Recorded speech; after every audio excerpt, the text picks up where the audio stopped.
You're listening to In the NoCo, a daily slice of Northern Colorado news and happenings. It's Friday, September 15th. I'm Erin O'Toole. We're kicking off Hispanic Heritage Month with a series of conversations highlighting Hispanic and Latino changemakers, innovators, and creators. Democratic Representative Yadira Caraveo knows a lot about duality, about the different cultural identities many Americans try to balance and preserve here in Colorado and beyond. It's really been a lifetime of being the first or the only in a lot of rooms. It was, balancing speaking Spanish at home while learning English in class. Caraveo is Colorado's first Latina member of Congress. She represents the newly formed 8th Congressional District, which includes parts of Adams, Weld, and Larimer counties.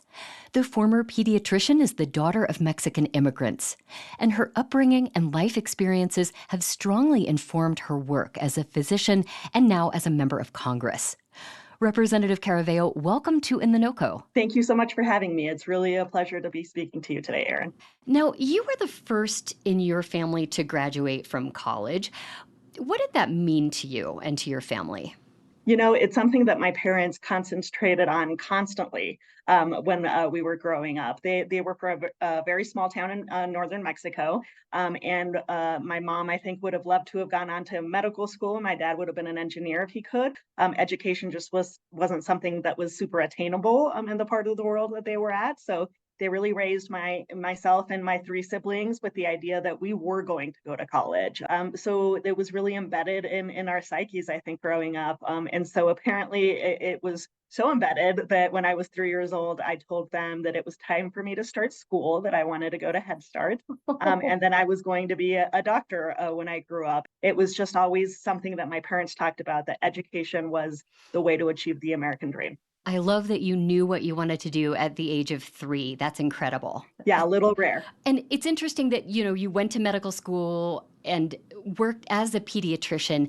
The healthcare system in America is really complex. It's often very confusing and difficult for many people to access. Can you talk a bit about what you saw when you were a practicing pediatrician? Yeah, I think that I really had a front row seat to all of the dysfunction in the healthcare system, and that really was what drove me to run for office. I think that when you decide to be a doctor, whether you're 3 or whether you're 30, it's with this idea that I'm going to fix things for people, right? I'm going to lay hands on, I'm going to make them better, and I'm going to be an integral part in improving people's lives. And then you get to the actual practice of medicine and you see how incredibly hard that is because of the system that we have. I spent many, many hours talking to insurance companies on the phone.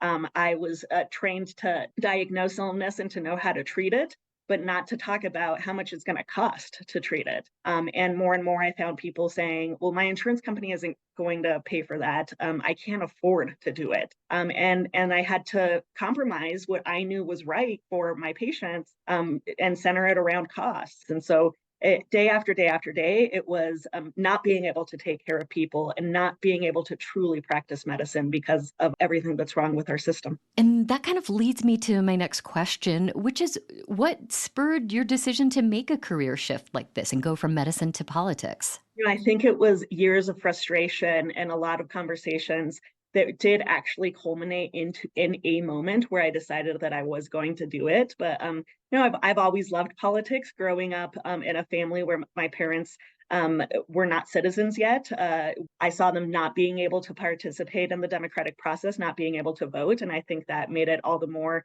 mysterious to me. The residency program that I was in was very involved in child advocacy, especially through the American Academy of Pediatrics. And they taught us how to talk to politicians, how to put together policy, how to influence legislation. And so, I thought when I came back to Colorado after training in New Mexico, that's what I was going to do. I was going to practice from 8 to 5 and then join groups that advocated for children and influenced legislation. And, the frustrations that I talked about earlier with the system culminated with you can advocate for things that doesn't give you the votes to put them into action. And one day, and then many people asking me eventually to run for the state legislature. Initially, I said, yeah, that's not going to happen. I've got a real job that's not flexible. and there's no way that I can leave for 4 months out of the year.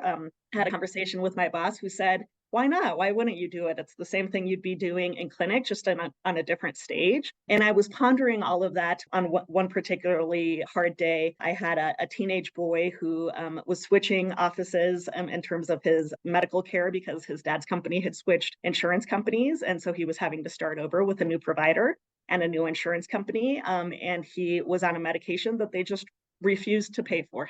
And so I slammed the phone down, and that's when I said, people have been asking me to do this, and I've been saying someone should do something about these things. I think I'm going to do it, and I'm going to run for office. And do you feel like you are able to at least advocate for change within the system versus working within the system with patients? On hard days, I think I traded one very difficult system for another very difficult system. But, in clinic, whenever I achieved something, which was on a daily basis, it was for one person, for one family, right? In the state house, I was able to pass tons of bills to help people like the families that I had seen in clinic. In Congress, it's a little bit slower. I've heard. But any change that you make there is going to affect every single kid in the country, every family in the country. As frustrating as it may be sometimes, the changes that can be achieved there are huge.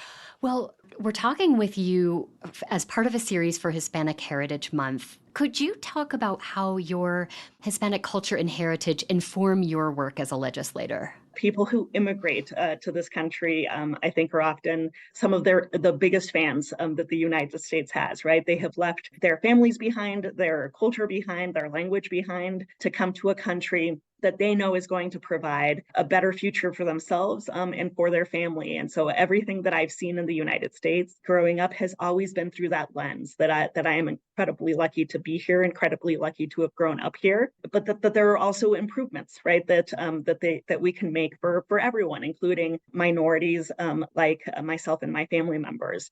And so it's really been a lifetime of being the first or the only in a lot of rooms. It was, balancing speaking Spanish at home while learning English in class. It's been often, being the person who speaks English best in your family. And so there's very unique challenges that you face when you grow up as the child of immigrants, but it's also such an honor to be able to trailblaze. When I decided to run for Congress, it was really to be a voice for every single person and to bring the experience that I've had from seeing them in clinic to Congress. And it actually wasn't even until after I announced that I was running that I realized that Colorado had never had a Latina represented in Congress. In the year 2022, right, I was still going to be the first of something. You're going to have an outsized effect and having kids be able to look up to you and finally say, oh, there's somebody like me who is a doctor or is in elected office. And so maybe it'll be a little easier for me to do it. Dr. Yadira Caraveo represents Colorado's 8th Congressional District. Thank you so much for talking with us today. Thank you, Erin. It really was a pleasure. And that's it for us today here on In the NoCo. We'll be back next week to discuss the increasing risk of wildfires and what you can do to protect your home. And we'd love to hear from you if you have thoughts or questions. Just email us at noco@kunc.org. Our producer is Jocelyn Mesa Miranda. Robin Vincent is our executive producer. I'm Erin O'Toole. Thanks so much for listening. We'll see you next week.